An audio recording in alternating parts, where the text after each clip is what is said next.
Hey guys, Jason here for TheChartGuys, taking a look at silver. Yesterday we talked about these zones of resistance and the possibility that we needed to update some levels. We're going to go ahead and do that. We're going to lock in our new zone of resistance. So we pulled back from the high of 1773. That's going to be a new threshold for our zone of resistance.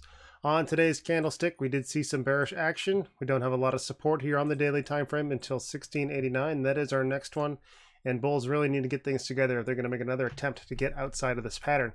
Until they do that, it's still a daily downtrend, and we'll be looking for a low ultimately under 1689. Anything above that would be a higher low, of course, and we will look for a tightening range hitting into confluence between our daily downtrend resistance, our trendline resistance, and then the 1689 level of support. So that will be interesting if that does indeed come to pass. So what do we have for support on today's low is 1716, and below that 1689. High day support likely not to come into play. It's going to be an hourly or 4-hour support or resistance level. So we'll check that out as we drill down on the 4-hour time frame. Bears very much in control right now. Our last low 1716. Anything underneath the most recent attempt inside this trend line 1747 just going to be a lower high, and ultimately we're going to look for a lower low to meet that overall daily trend.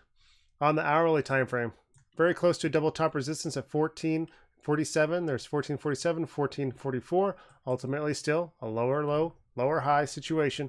Bulls looking for a loss to that 1716. Everything is looking pretty bearish at this point. Volumes tapering off to normal levels. So it all ultimately comes down to the 4-hour trend for me. We'll take a look at that again.